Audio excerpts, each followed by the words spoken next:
Okay, hello students. सो काफ़ी time हो गया लेक्चर के अंदर। ठीक है, आई एम रियली सॉरी, मेरा एक्चुअली तबीयत ठीक नहीं था। तो अभी हम लोगों ने लास्ट क्लास के अंदर एनिमल किंगडम स्टार्ट किया था। तो एनिमल किंगडम के बाद हम लोग अभी स्टार्ट कर रहे हैं कौन सा, पोरीफेरा। तो एनिमल किंगडम के अंदर हम लोग यहाँ पे इंक्लूड करते हैं इसको मल्टी सेल्यूलर एनिमल्स को हम लोग यहाँ पे क्या करते हैं, इंक्लूड करते हैं multi cellular. And multi cellular के अंदर सबसे पहला हमारा ग्रुप आएगा कौन सा, पोरीफेरा। तो नाउ पोरी मीन्स क्या होता है, पोरस। सो बेसिकली इनका जो बॉडी होगा वो बहुत ही क्या होगा, आपको पोरस मिलेगा। तो ये हो जाएगा पोरस बॉडी। अच्छा, ये टॉपिक स्टार्ट करने से पहले आप लोग एक काम करो, एक मैं चैनल का नाम बता रही हूँ जिसका नाम है 7 एक्टिव स्टूडियो। 7 एक्टिव स्टूडियो, ये चैनल का नाम है। इस चैनल पर जाके आप लोग जो है पोरीफेरा का एक बार फटाफट से वीडियो देख लेना, और देखने के बाद जो अब मैं टॉपिक आपको पढ़ा रही हूँ वो आप डिस्कस मतलब पूरा देख लो, और उसके बाद अगेन आपको ये वीडियो वापस देखना है। ये क्लियर हो गया? अच्छा, एनिमल किंगडम में आपको इस तरीके से नहीं पढ़ाऊंगी कि पूरा का पूरा किंगडम हम लोग एक ही साथ पढ़ रहे हैं। नहीं तो होता क्या है कि इसमें सारी चीजें जो है बहुत कंपाइल होने लगती है, और एक बार सारे एग्जाम्पल चीजें मिक्स होने लग गई तो उनको फिर सेग्रीगेट करना बहुत मुश्किल हो जाएगा। तो इसके पैरेलल में मैं आपका एक चैप्टर और पढ़ाने वाली हूँ। कौन सा पढ़ाऊं? एक चैप्टर हम लोग और डिस्कस करेंगे यहाँ पे बायोमोलिक्यूल्स के बारे में। चलो, बायोमोलिक्यूल मैं आपको पढ़ाऊंगी। तो बायोमोलिक्यूल के साथ साथ हम लोग पढ़ते रहेंगे एनिमल किंगडम। तो जैसे मैं बायोमोलिक्यूल पढ़ाऊंगी तो एक बार जब आपका पोरीफेरा एग्जैक्टली कंप्लीट हो जाए अच्छे से, तो उसके बाद हम लोग पढ़ेंगे सिलेंड्रेटा। फिर सिलेंड्रेटा कंप्लीट हो गया तो एक दिन मैं आपको लेक्चर दूंगी प्लेटी हेलमिंथेस का। तो जब तक आप पोरीफेरा के अंदर स्ट्रांगली मतलब कमांड नहीं हो तब तक आप प्लीज सिलेंड्रेटा पे मत जाइएगा। नहीं तो अदरवाइज मैं फिर बता रही हूँ, जैसा प्लांट किंगडम में भी मैंने आपको बोला था, वरना अदरवाइज वो सारी इंफॉर्मेशन एक दूसरे के अंदर मिक्स होने लगती है। ठीक है, तो आई थिंक आप लोगों को समझ आ गया होगा। स्टार्ट करते हैं हम लोग क्या, पोरीफेरा के बारे में। तो पहले इस चैनल पे जाके आप पोरीफेरा टाइप कीजिए एंड 7 एक्टिव स्टूडियो वीडियो देखो, फिर यहाँ से शुरू करते हैं हम लोग। तो सबसे पहले हम लोग यहाँ पे बात करते हैं इसके हैबिट के बारे में। तो हैबिटेट, तो मुझे एक चीज बताइए, ये पोरीफेरा रहते कहाँ पे, फ्रेश वाटर या मतलब पहली बात तो ये टेरेस्ट्रियल नहीं होते हैं, ये सारे कैसे होते हैं, एक्वेटिक होते हैं। और एक्वेटिक में भी क्या, एक होता है मराइन वाटर। तो जनरली पोरीफेरस जो है वो आपने देखा होगा ओशियंस के अंदर मिलते हैं, है ना। तो यहाँ पे ये आपको सिर्फ मराइन वाटर के अंदर मिलेगा, बट एक्सेप्शनली आपको सिर्फ एक यहाँ पे एक्सेप्शन आता है, ओनली जस्ट वन, जिसका नाम है साइकोन, या जिसको बोलते हैं साइफा। तो साइकोन या सिर्फ साइफा जो है वो अकेला एक पोरीफेरन है जो आपको मिलेगा फ्रेश वाटर के अंदर। बाकी इसके अंदर ऑल कैसे होते हैं, ऑल इसमें मेराइन वाटर होते हैं। तो ये सबसे पहले हमारा कंप्लीट हो गया हैबिटेट के बारे में। फिर दूसरा हम लोग बात करते हैं इसका हैबिट के बारे में। तो ये फर्स्ट हो जाएगा यहाँ पे हैबिटेट, एंड सेकंड हम लोग डिस्कस करेंगे इसके हैबिट के बारे में।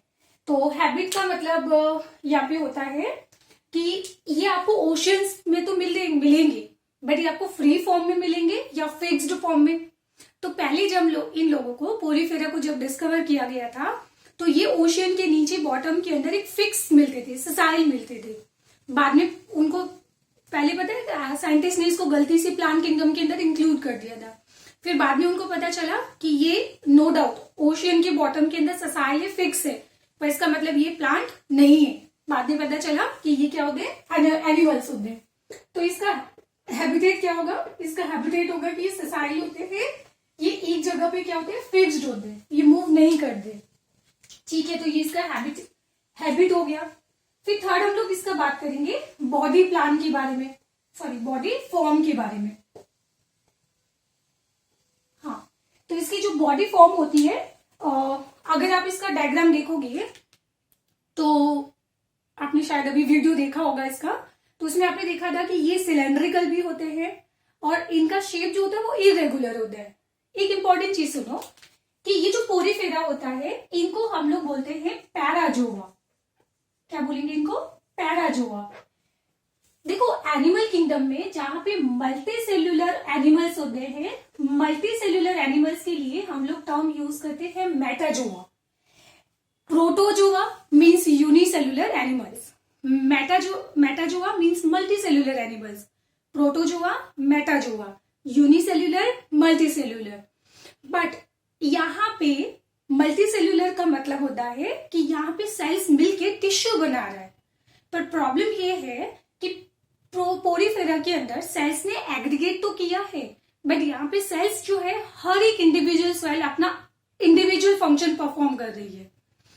ठीक है, यहाँ पे कोई भी सेल्स का कोऑर्डिनेशन आपको देखने को नहीं मिलेगा।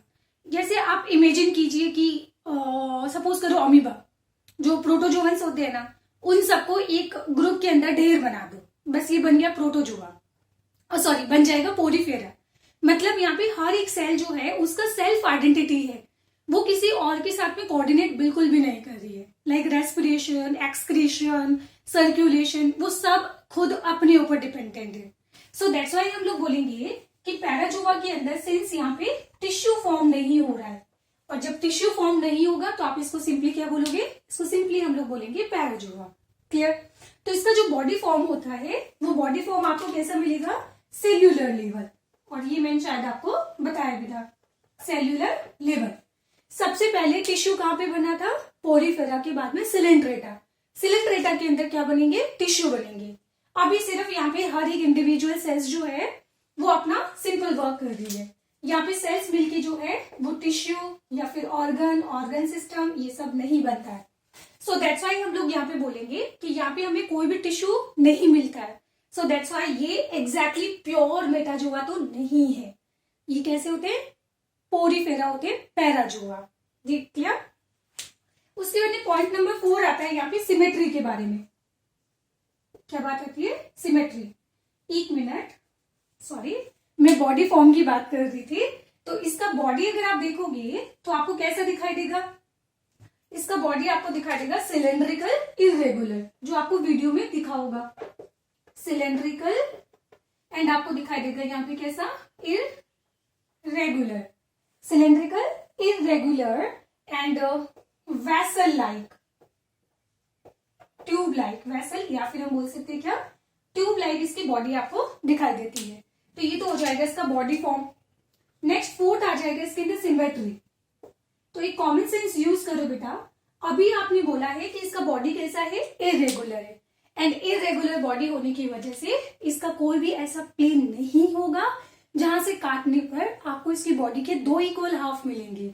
तो इस केस में इसकी सिमेट्री कैसी हो जाएगी, ये हो जाएंगे यहाँ पे एसिमेट्रिक। ये एनिमल कैसे हो जाएंगे, यहाँ पे एसिमेट्रिक हो जाएंगे। फिर नेक्स्ट हम 5th बात करते हैं यहाँ पे जर्म लेयर के बारे में।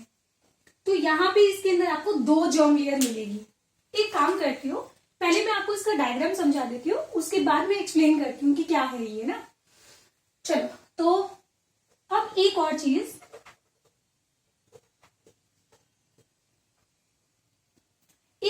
यहाँ पे हम लोग पोरीफेरा को और क्या बोलते हैं, पोरीफेरा को हम लोग और बोलते हैं स्पॉन्जेस। क्या बोलेंगे इसको, स्पॉन्जेस भी बोलते हैं, क्योंकि स्पंज लाइक आपको मिलेगा, पोरस मिलेगा। एक्चुअली इसमें एग्जाम्पल आते हैं एनिमल्स के, तो वो एनिमल्स के एग्जाम्पल मैं आपको बता देती हूँ पहले। तो ये इसको याद करने का ट्रिक हो गया। तो आपने क्या लिख दिया, सिंपली स्पॉन्ज लिख दिया। तो स्पॉन्ज के अंदर एस इंडिकेट कर रहा है यहाँ पे साइफा को, यहाँ पे ये इंडिकेट कर रहा है साइफा को, साइफा एंड साइफा, या फिर इसको बोला जाएगा साइकोन। तो साइकोन जो है वो आपको क्या मिलेगा, साइकोन इसका साइंटिफिक नेम है, बाकी जनरली क्या हो जाएगा, ये हो जाएगा साइफा। और जो पी है ना, ये पी यहाँ पे इंडिकेट कर रहा है किसको, पोरीफेरा को। तो ये कोई एग्जाम्पल नहीं है यहाँ। अब ऑन हो जाएगा यहाँ पे क्लियोन, क्लियोना। ऑन क्या हो जाएगा यहाँ पे, क्लियोना, क्लियोना, क्लियोना। तो क्लियोना के अंदर ये क्या आ रहा है, यहाँ पे ये लिखा है मैंने ऑन, तो यहाँ पे भी आ रहा है ये ऑन, ये हो जाएगा साइफा। तो क्लियोना जो है ये आपको मिलेगा मॉलस्क के अंदर, मतलब जैसे हमारे क्या बोलते हैं इसको, जहां से हम लोग मोती निकालते हैं ना, ये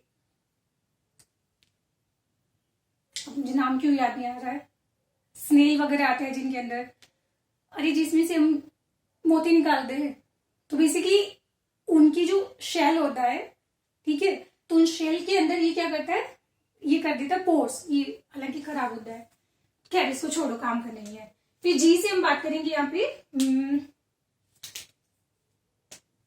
जी से क्या होता है, मैं खुद ही भूल गई।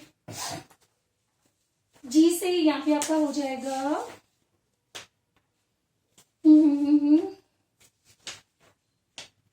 यस, जी से हो जाएगा ग्लास स्पॉन्ज। जी से क्या हो जाएगा, glass sponges. And glass sponge के अंदर एग्जांपल आता है हाइलोनीमा। हाइलोनीमा, एक्चुअली हाइलोनीमा इसका साइंटिफिक नेम है, हाइलोनीमा, और बाकी इसको क्या बोला जाता है, ग्लास स्पॉन्ज। बेसिकली ये वाला पूरा आपको एक ट्रांसपेरेंट मिलेगा, क्या मिलेगा, ट्रांसपेरेंट। तो दैट्स वाई इसका नाम रखा जाता है हाईलाइन। कभी भी बायोलॉजी के अंदर टर्म आता है हाईलाइन, तो हाईलाइन मतलब ट्रांसपेरेंट हो गया। और ई से हो जाएगा यहाँ पे यूप्लेक्टेला। यूप्लेक्टेला एंड यूप्लेक्टेला ध्यान रखिएगा, जापानीज के अंदर जो शादी होती है तो उसमें वेडिंग के अंदर वो बुके नहीं देते हैं, तो वेडिंग के अंदर वो क्या करते हैं, वहां पे देते हैं यूप्लेक्टेला, क्योंकि इसको हम लोग और बोलते हैं वीनस फ्लाई ट्रैप। आज कुछ तो गड़बड़ हो रहा है, तो इसको कुछ बोलते हैं वीनस फ्लावर बास्केट। क्या बोलते हैं इसको, वीनस फ्लावर बास्केट इसको बोला जाता है, ठीक है। तो जो जापानीज वेडिंग होती है, तो उस वेडिंग के अंदर ये एज अ बुके की तरह उनको दिया जाता है। और बेसिकली वीनस फ्लावर बास्केट का यूप्लेक्टेला का मीनिंग होता है टुगेदर फॉर ऑलवेज, हमेशा एक साथ रहे, लाइक ये सिंबल होता है वाला। तो इसकी पोरीफेरा की अगर आपको एग्जाम्पल याद रखनी है तो आप इस तरीके से याद रखिएगा। और इसमें जस्ट अभी मैंने आपको बोला था कि साइकोन जो होता है वो आपको मिलेगा ओनली फ्रेश वाटर, बाकी सारे आपको मिलेंगे कैसे, ये मिलेंगे मराइन वाटर के अंदर, क्लियर, मेरीन वाटर के अंदर। अब इसकी बॉडी का स्ट्रक्चर बनाते हैं हम लोग, तो ये रहा इसकी बॉडी का स्ट्रक्चर।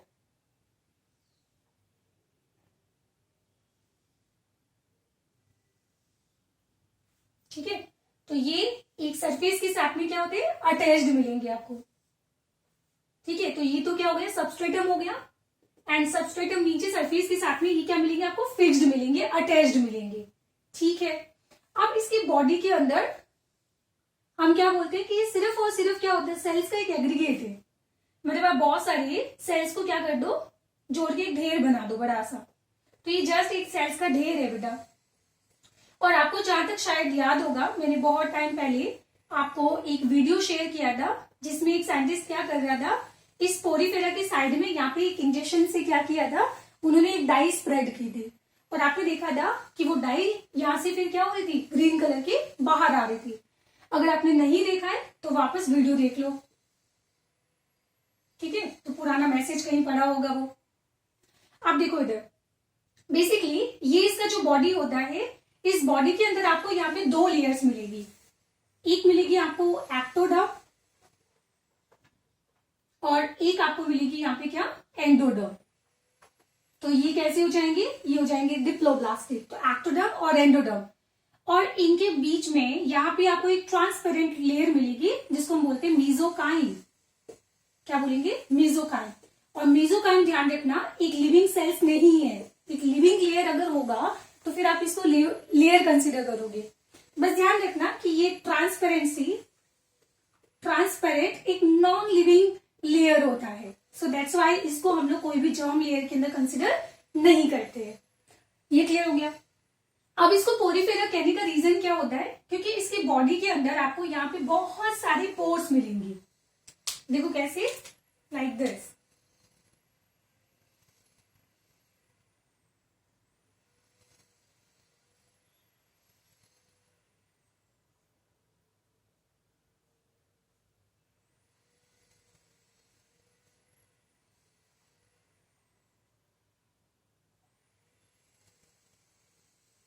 तो इसकी बॉडी पूरी आपको कैसी दिखाई दे रही है, इसकी कंप्लीट बॉडी आपको पोरस दिखाई दे रही है, सो दैट्स वाई इसको हम बोलते हैं स्पॉन्जेस, है ना।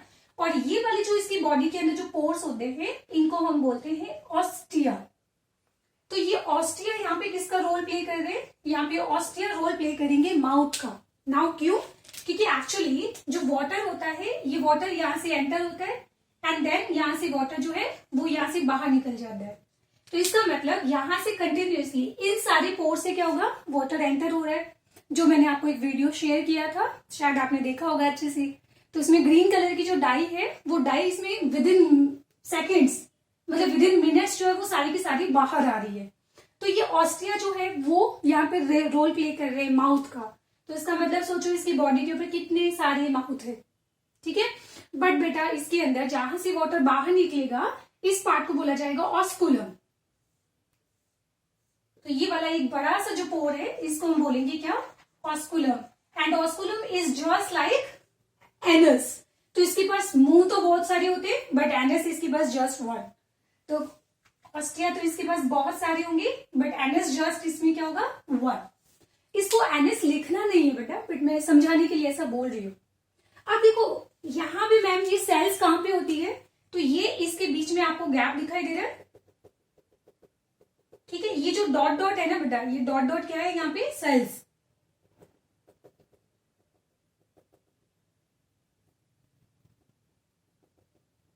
तो इसका मतलब इसके अंदर सिर्फ सेल्स आपको कहां पे मिलेगी, जहां पे ये आपको डॉट डॉट डॉट डॉट दिखाई दे रहा है। मतलब एक वैसल या फिर जो ट्यूब होती है, ट्यूब का जो वॉल होता है वो वॉल बस बना हुआ है सेल्स का, बट इसके बीच में ये आपको क्या दिखाई दे रही है, खाली जगह दिखाई दे रही है। तो इसको हम बोलेंगे पैरागैस्ट्रिक कैविटी। पोरीफेरा, तो पोरीफेरा से आ जाएगा क्या, पैरागैस्ट्रिक कैविटी। क्लियर हो गया। अब देखो यहां पे हम लोग बात करने वाले एक्टोडर्म और एंडोडर्म के बारे में। तो एक्टोडर्म के अंदर जो सेल्स, अच्छा एक और चीज ध्यान रखना कि अब मैम ये सारे सेल्स का एक ढेर तो होता है ना, बट सपोज करो कि ये पूरा एक ग्रुप वापस बिखर भी तो सकता है, पर इन सेल्स को होल्ड कैसे करेंगे हम लोग। तो यहाँ पे होल्ड करने के लिए इसकी बॉडी के अंदर यहाँ पे प्रेजेंट होते हैं स्केलेटन। यहाँ पे क्या प्रेजेंट होता है, एक स्केलेटन सिस्टम प्रेजेंट होता है। तो ये स्केलेटन कहां पे होता है, बॉडी के बाहर बाहर प्रेजेंट होता है। तो इसको बोला जाएगा क्या, एक्सोस्केलेटन। और इनको स्केलेटन को हम यहाँ पे बोलते हैं स्पीक्यूल्स। क्या बोलेंगे, स्पीक्यूल्स। तो ये स्पीक्यूल्स जो है सिलिका के भी बने होते हैं या फिर ये बने हो सकते हैं और कैल्शियम कार्बोनेट की। और ये बेसिकली क्या है, इसका सेल्स को होल्ड करने के लिए यहाँ पे ये स्केलेटन का रोल प्ले कर रहा है। कोई प्रॉब्लम नहीं। तो इस तरीके से आप इसके अंदर बना सकते हैं, कुछ स्पीक्यूल्स बना सकते हैं रैंडमली इस तरीके से, ठीक है, लाइक दिस। तो ये हो गए स्पीक्यूल्स। अब वापस आ जाते हैं एक्टोडर्म और एंडोडर्म के बारे में। इस कैविटी को अगर आप बहुत ध्यान से देखोगे ना, तो इस कैविटी के अंदर यहां पे आपको बहुत सारे ये सीलिया नहीं है। ये बहुत सारे बच्चे को गलतफहमी हो जाती है कि ये दिखाई तो ऐसा दे रहा है सीलिया जैसा, तो ये सीलिया होता नहीं है। तो ये क्या होता है, दिस इज फ्लैजिला। सुनो देखो, अभी मैंने तुम्हें क्या बोला था कि ऑस्टिया से वाटर एंटर होगा, फिर उसके बाद में ये सारे जो फ्लैजिला होते हैं ना, ये एक साथ ऊपर की तरफ मूव कर दे। तो एक साथ मूव करने की वजह से यहाँ पे जो वाटर होता है वो वाटर सारा क्या होगा, यहाँ से ऑस्कुलम से बाहर निकल जाएगा। सो टेक्निकली होता क्या है कि ये जो वाटर जो है इस ऑस्टिया के कैनाल के अंदर होता है। तो यहाँ पे क्या प्रेजेंट है, यहाँ पे सिंपली प्रेजेंट है सेल्स।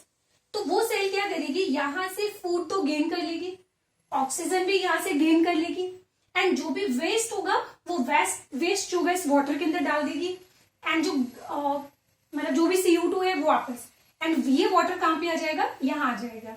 और इस वाटर के अंदर अब क्या है, खूब सारा वेस्ट है और खूब सारी CO2 है, और ये वाटर यहाँ से क्या निकल जाएगा, बाहर निकल जाएगा, है ना। तो कॉमन सेंस की बात है कि ये जो पैरागैस्ट्रिक कैविटी है इसकी पूरी लाइनिंग, ये लाइनिंग कौन बना रहा है, ये लाइनिंग बना रहा है एंडोडर्म। और इस एंडोडर्म को हम लोग बोलते हैं और कोइनोडर्म, क्योंकि ये जो लाइनिंग है इसको बोलते हैं कोइनोडर्म। तो ये जो कोइनोडर्म होती है, जो बना रहा है टेक्निकली एंडोडर्म, ये एक्चुअली बना होता है कोइनोसाइट्स का। कोइनोसाइट्स, ये इसको बोलते हैं कॉलर सेल्स, क्योंकि इसके शेप जो होता है कुछ ऐसा होता है, लाइक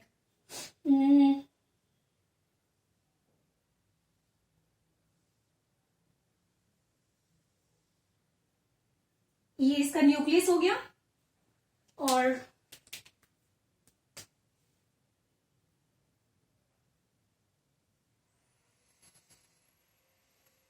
इस तरीके से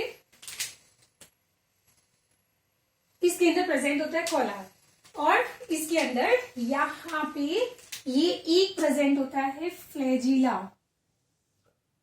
ये कैसा प्रेजेंट है यहाँ पे, फ्लैजिला। तो इसका अरेंजमेंट आप जस्ट यहां पे कर दीजिए, क्लियर। तो इस फ्लैजिला के बीट करने की वजह से पैरागैस्ट्रिक कैविटी के अंदर जो फ्लूइड होगा वो ऑस्कुलम से क्या होगा, फ्लूइड मीन्स वाटर, तो वाटर जो होता है वो यहां से बाहर निकलना शुरू हो जाता है। क्लियर हो गया। अच्छा, अब ये जो एक्टोडर्म है, मतलब ये जो सबसे बाहर वाला लेयर है जिसके अंदर क्या बन रहा है, बाहर यहाँ पे बन रहा है पोर्स, तो इन सेल्स को हम लोग और बोलते हैं पिनेकोडर्म, पिनेकोडर्म। एंड पिनेकोडर्म के अंदर जो सेल्स होती है उसको बोलते हैं पिनेकोसाइट्स, पिनेकोसाइट्स, या फिर इसको सिंपली हम बोल सकते हैं पोरोसाइट्स। तो यहां से ये हो जाएगा पिनेकोसाइट्स, ये हो जाएगा पोरोसाइट्स। तो ये क्लियर हो गया। तो वापस आ जाते हैं यहाँ पे जर्म लेयर। तो इसका स्ट्रक्चर हो गया कंप्लीट। ये आपको कैसा दिखाई दे रहा है, सिर्फ ओशियन में देखा होगा आपने, कॉमन सेंस की बात है, मेराइन हो जाएगा। और ये एक जगह पे क्या होते हैं, फिक्स्ड होते हैं। तो ये आपको ससाइल दिख रहा है। बॉडी इसकी कैसी दिखती है, सिलेंड्रिकल इरेगुलर वैसल लाइक दिखाई दे रही है। और इसके अंदर नो डाउट मैंने इसका थोड़ा वैसल का डायग्राम थोड़ा अप्रोप्रिएट बनाया है, बट ये कोई ऐसा नहीं कि वैसल हमेशा एकदम सिलेंड्रिकल होगा, मतलब इसमें सिमेट्री नहीं मिलेगी आपको। And germ layer, germ layer आपने कितनी देखी है, फर्स्ट एक्टोडर्म और सेकंड आपने देखा है एंडोडर्म। तो ये कैसा हो जाएगा, ये हो जाएगा यहाँ पे डिप्लोब्लास्टिक। तो हमने जब प्रीवियस लेक्चर देखा था तो उसमें पोरीफेरा, सिलेंट्रेटा एंड टीनोफोरा, ये तीनों कैसे होते हैं, डिप्लोब्लास्टिक। सबसे पहली बार 3 जर्म लेयर कहां पे बनी थी, प्लेटीहेल्मिन्थेस में। तो ऐसा हम लोग आगे पढ़ेंगे। तो ये हो गया इसके अंदर कौन सा, जर्म लेयर का पॉइंट। फिर नेक्स्ट हम पढ़ेंगे इसके अंदर क्या, लेवल ऑफ बॉडी ऑर्गेनाइजेशन। तो कहां लिखो, चलो point number 6, level of body organisation. तो बॉडी ऑर्गेनाइजेशन का मतलब यहाँ पे ये टिश्यू होगा, ऑर्गन्स होंगे या क्या होगा। तो कॉमन सेंस की बात है, अभी हमने लिखा था कि यहाँ पे सिर्फ और सिर्फ ये सेल्स का एक ढेर है, तो आपको यहाँ पे मिलेगा सेल्यूलर लेवल। ये क्लियर हो गया। तो इसमें अब क्या पॉइंट बचा है, बॉडी प्लान बचा है। इसका बॉडी प्लान रहेगा, तो काम का नहीं है। इसे हम बात करते हैं बॉडी वॉल। अच्छा, कुछ तो गड़बड़ हो रहा है। चलो, तो उसके बाद में हम नेक्स्ट पढ़ेंगे इसके अंदर क्या, बॉडी वॉल के बारे में। तो body wall by the way मैं आपको पढ़ा चुकी हूँ। तो इसकी बॉडी के अंदर कितनी वॉल्स आपको दिखाई दे रही है, एक एक्सटर्नल एक्टोडर्म दिखाई दे रहा है और एक आपको दिखाई दे रहा है एंडोडर्म। तो एक्टो एंड एंडोडर्म दिखाई दे रहा है। और इसकी थ्योरी आप आगे पूरी लिख लेना कि एक्टोडर्म कौन सा है, पिनेकोडर्म, जहां पे सेल्स होती है पोरोसाइट्स, और एंडोडर्म होता है कौन सा, कोइनोडर्म, जिसके अंदर सेल्स होती है कोइनोसाइट्स या फिर बोलते हैं collar cells. And very very important चीज कि ये जो कोलार सेल्स होती है, this is very very unique property of only Porifera. तो ये इसका क्या हो जाएगा, ये ध्यान रखना है, ये इसका यूनिक प्रॉपर्टी है, ये आपको कहीं नहीं मिलेगा पोरीफेरा के अलावा। नाउ तो बॉडी प्लान के बाद में नेक्स्ट हम पढ़ेंगे इसके सर्कुलेशन के बारे में, रेस्पिरेशन के बारे में एंड डाइजेशन के बारे में। तो नेक्स्ट हम बात करते हैं सर्कुलेशन के बारे में। ठीक है, तो इसके अंदर सर्कुलेशन कैसा दिखाई दे रहा है आपको। तो सर्कुलेशन यहाँ पे सिंपली आपको कैसे दिखाई दे रहा है कि ऑस्टिया से वाटर एंटर होगा एंड ऑस्कुलम से बाहर निकल जाएगा। ठीक है, तो ये मैं लिखने की रिक्वायरमेंट है नहीं इसकी। फिर सर्कुलेशन के बाद हम पढ़ेंगे डाइजेशन के बारे में। सर्कुलेशन के बाद में नेक्स्ट आ जाएगा डाइजेशन। तो आपको डाइजेशन कैसा दिखाई दे रहा है, कॉमन सेंस की बात है बेटा कि यहाँ पे हर एक सेल अपना इंडिविजुअल फंक्शन खुद परफॉर्म करती है। तो ऑस्टिया से जो वाटर एंटर होगा, इस वाटर के अंदर जो फूड होगा वो सेल्स डायरेक्टली कैप्चर कर लेगी, और सेल डायरेक्टली कैप्चर करने के बाद सेल्स के अंदर डाइजेशन होगा। तो इसको क्या बोला जाएगा, इंट्रासेल्यूलर डाइजेशन। तो इसको बोला जाएगा यहाँ पे इंट्रा सेल्यूलर डाइजेशन, इसको बोला जाएगा।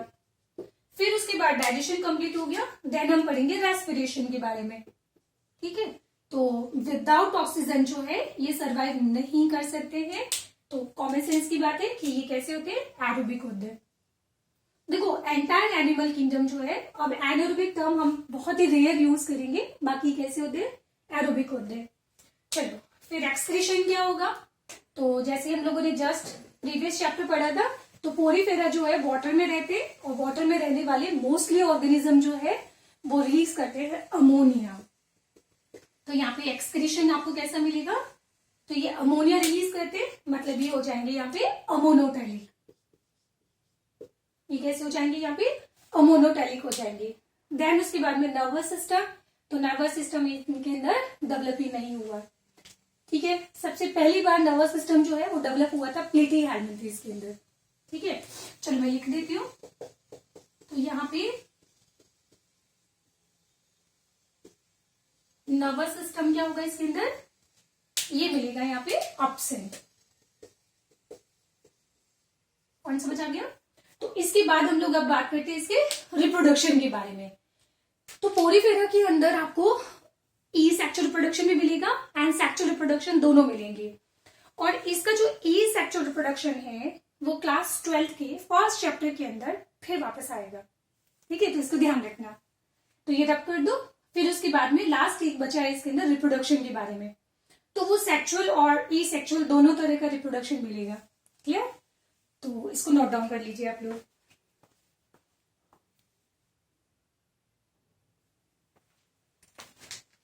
ओके चलो, पोरीफेरा के अंदर अब हम लोग लास्ट टॉपिक यहाँ पे डिस्कस करते हैं। पोरीफेरा के अंदर रिप्रोडक्शन कौन से मेथड्स के थ्रू होते हैं। तो पोरीफेरा के अंदर बेटा आपको यहाँ पे ई सेक्सुअल रिप्रोडक्शन भी मिलेगा एंड यहाँ पे सेक्सुअल रिप्रोडक्शन भी मिलेगा। सेक्सुअल रिप्रोडक्शन भी मिलेगा। तो सेक्सुअल रिप्रोडक्शन के अंदर टेक्निकली क्या होता है, यहाँ पे गैमेट्स का फॉर्मेशन होता है एंड गैमेट्स का फॉर्मेशन होगा, फिर गैमेट्स का फ्यूजन होगा, फ्यूजन होने से क्या बनेगा, जाइगोट बनेगा। तो ये गैमेट्स दोनों फ्यूज होंगे एंड देन बनेगा जाइगोट। पर जाइगोट से कभी भी डायरेक्टली पोरीफेरा नहीं बनेगा। ठीक है, पहले जाइगोट से पहले बनेगा यहाँ पे लार्वा एंड लार्वा बनने के बाद एक न्यू पोरीफेरा डेवलप होगा, है ना। और लार्वा जब बनता है बेटा, तो डेवलपमेंट को हम क्या बोलेंगे, डायरेक्ट या इनडायरेक्ट, तो वो हो जाएगा इनडायरेक्ट डेवलपमेंट। डायरेक्ट का मतलब होता है कि ह्यूमन के अंदर जाइगोट बना, जाइगोट से एम्ब्रियो बना, फिर एम्ब्रियो एग्जैक्टली ह्यूमन का बनता है। लाइक फ्रॉग के अंदर आपने देखा होगा कि फ्रॉग के अंदर पहले टैडपोल बनता है, फिर लार्वा बनता है, फिर उसके बाद में एडल्ट बनता है। तो उसका लार्वा कुछ और होता है और एडल्ट कुछ और होता है। तो इस डेवलपमेंट को क्या बोला जाएगा, इसको बोला जाएगा इनडायरेक्ट डेवलपमेंट। डायरेक्टली कभी पोरीफेरा नहीं बनेगा, तो इनडायरेक्ट डेवलपमेंट। ठीक है, ये आप पॉइंट याद रखना। और इसके लार्वा के नाम अगर आप याद कर लो तो वेल एंड गुड, अच्छी बात है। नहीं याद करो तो और भी अच्छी बात है। तो यहाँ पे लार्वा का नाम होता है पैरेनकाइमेला। क्या नाम होता है, पैरेनकाइमेला। और दूसरा एक होता है एम्फीब्लास्टुला। एम्फीब्लास्टुला, एक्चुअली इसका नाम एम्फीब्लास्टुला इसलिए पड़ा था क्योंकि इसमें अगर आप इसके लार्वा को अगर देखोगे तो ये आपको कुछ ऐसा मिलेगा।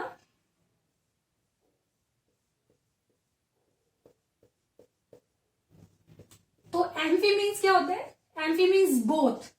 तो एक्चुअली इसका लार्वा तुम्हें ऐसा मिलेगा कि इसके हाफ पार्ट के अंदर फ्लैजिला प्रेजेंट होते हैं। तो हम लोग क्या बोलेंगे कि इसका हाफ पार्ट जो है वो आपको यहाँ पे फ्लैजिलेटेड मिलेगा। कैसा मिलेगा, फ्लैजिलेटेड। और इसका हाफ पार्ट जो है वो आपको मिलेगा ए फ्लैजिलेटेड। तो इसकी वजह से इसका नाम रखा गया था क्या, एम्फी। ठीक है, तो ये हो जाएगा एम्फीब्लास्टुला। चलो, तो इसके बाद में अब ये बन जाएगा क्या, पोरीफेरा के बारे में। तो ये तो सिंपली कहानी थी, इसके अंदर क्या सेक्सुअल रिप्रोडक्शन के बारे में। तो हम लोग क्या बोलेंगे कि जो सेल्स गैमेट्स बनाएगी वो आ जाएगा पैरागैस्ट्रिक कैविटी के अंदर।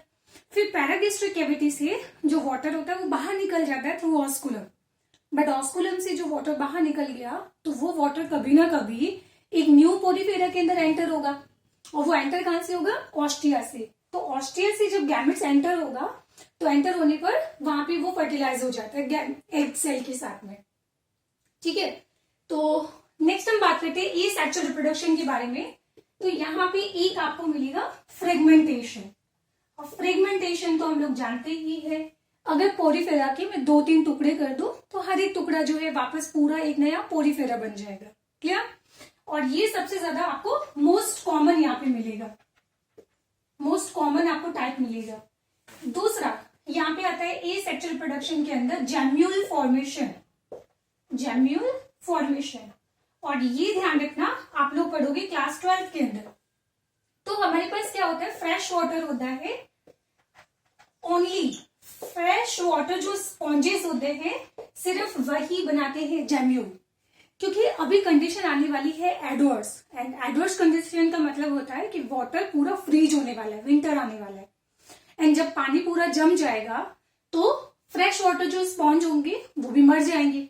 कॉमन सेंस की बात है बेटा, मेराइन वाटर इसलिए नहीं बनाते क्योंकि ओशन कभी पूरा फ्रीज नहीं होता है। ठीक है, तो लेक, पॉन्ड, रिवर ये सब यूज हो सकते हैं। तो वहां पे सिर्फ जैम्यूल बनाने की रिक्वायरमेंट किसकी होगी, फ्रेश वाटर स्पॉन्जेस को रिक्वायरमेंट होगी। अब तो विंटर आने वाला है, तो जैसे हम लोग कभी पढ़ते हैं ना कि बैक्टीरिया स्पोर्स बनाते हैं, फंगस स्पोर्स बनाती है, तो इस तरीके से ये स्पॉन्जेस जो होते हैं वो बनाते हैं क्या, जैम्यूल फॉर एडवर्स कंडीशन। तो ये कब डेवलप करेगा, इन एडवर्स कंडीशन के अंदर ये बनाते हैं। और एडवर्स कंडीशन का मतलब होता है, यहाँ पे मैं विंटर की बात कर रही हूँ, है ना, जब पानी पूरा फ्रीज हो जाता है। और बेसिकली ये जैम्यूल कुछ और नहीं है, दिस इज बर्ड। जैसे आप लोगों ने कभी 10th क्लास के अंदर ईस्ट के अंदर बर्डिंग पढ़ी होगी, तो वो जो बर्ड बनती है वो सेल्स के बाहर बनती है, that is external bird. But ये जो जैम्यूल बनते हैं ये बनते हैं इंटरनल की तरफ, तो इनको बोला जाएगा क्या, इनको बोला जाएगा इंटरनल बर्ड। और इसी इंटरनल बर्ड का नाम होता है जैम्यूल। लेट्स सी कैसे बनता है। तो ये हमारे पास एक हो गया ये पोरीफेरा। ठीक है, तो जब कंडीशन एडवर्स आएगी तो एडवर्स कंडीशन के केस में यहां पे ये इसके अंदर पैरागैस्ट्रिक कैविटी के अंदर यहां पे बनने शुरू हो जाते हैं जैम्यूल, ये बन गए। और ये जो जैम्यूल होंगे अब यहां से बाहर निकल जाएंगे। ठीक है, तो बाहर निकलने के बाद अब मैं डायग्राम बनाती हूं इसका। तो ये आपको क्या दिखाई दे रहा है यहाँ पे, जैम्यूल।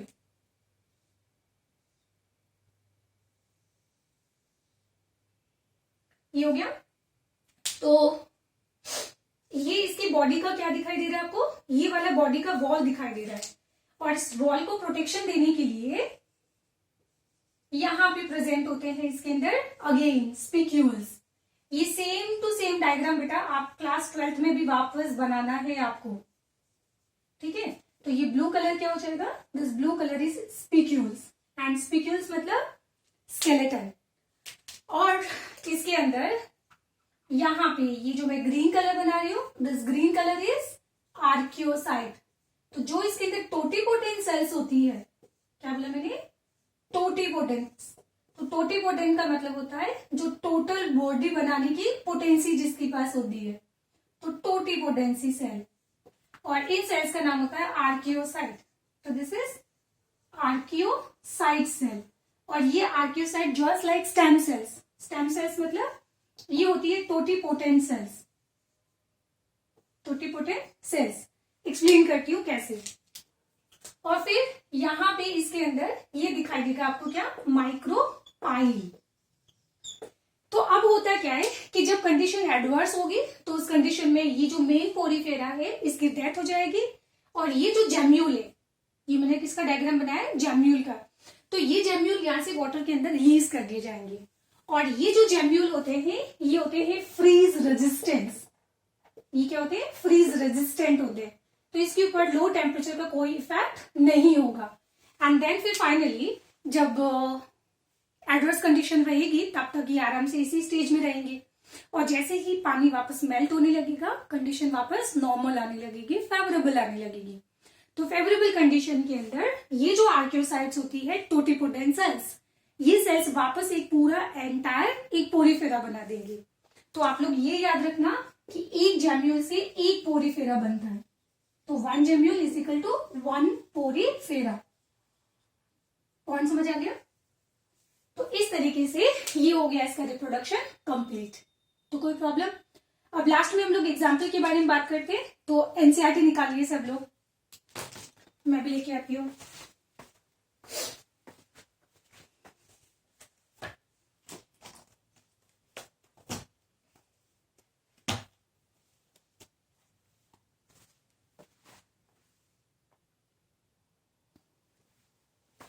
चलो, तो अब एनसीईआरटी के अंदर आई थिंक आप लोग 3 एग्जाम्पल देख रहे होंगे पेज नंबर 49 पे। तो 49 के अंदर ये 3 डायग्राम दिए हुए हैं। अब हो सकता है कि नीट एग्जाम के अंदर इनको आइडेंटिफाई करने के लिए आ सकता है, तो इसको याद करने का मैं आपको ट्रिक बताती हूँ। तो इसके अंदर 3 एग्जाम्पल दिया हुआ है। एक तो दिया हुआ है साइकोन का, मैं इसको रब कर दूं।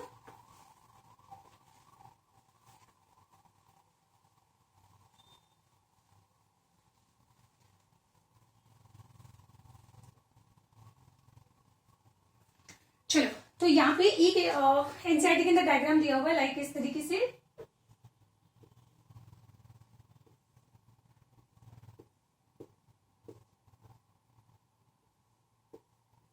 तो इसकी बॉडी आपको कैसी दिखाई दे रही है? इरेगुलर।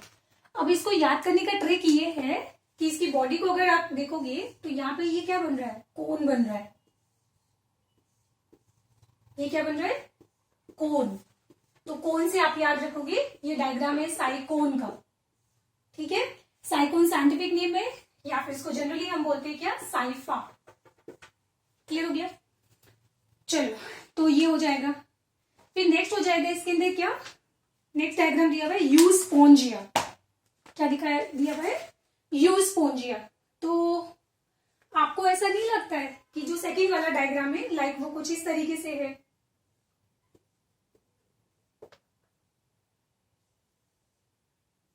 इस तरीके से। तो आपने देखा होगा कि जैसे सोप होता है ना, उसका केस होता है सॉफ्ट केस, जहां पे हम लोग क्या रखते हैं? साबुन रखते हैं। और ये आपको क्या दिखाई दे रहा है? सॉफ्ट केस दिखाई दे रहा है, ये वाला डायग्राम। और ये ऊपर क्या दिखाई दे रहा है? ये आपको साबुन दिखाई दे रहा है।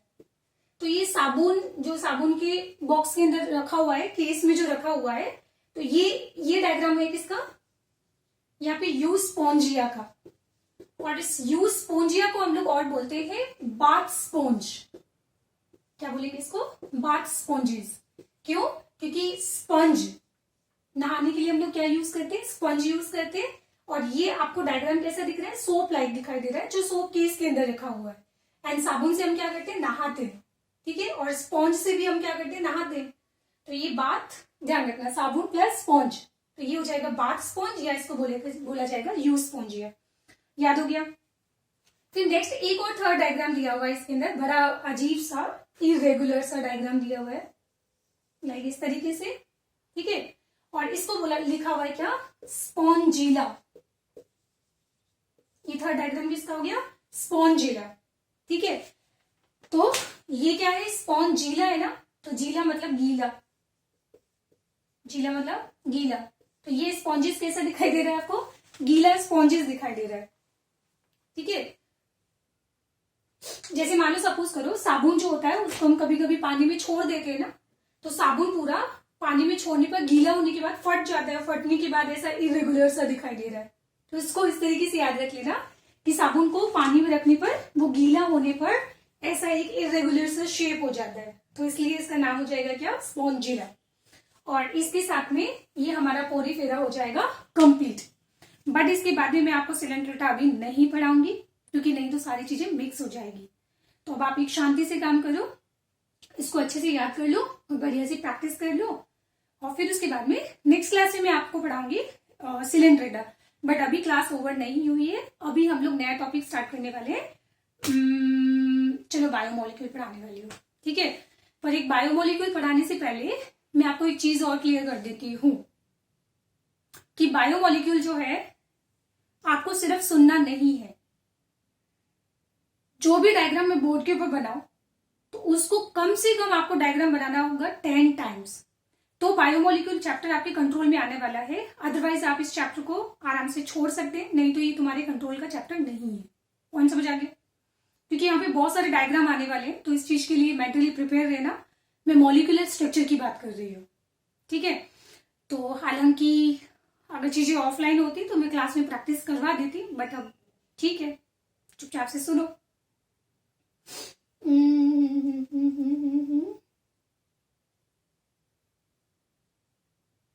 चलो ठीक है, तो नेक्स्ट टॉपिक हम शुरू कर लें, बायोमोलिक्यूल्स।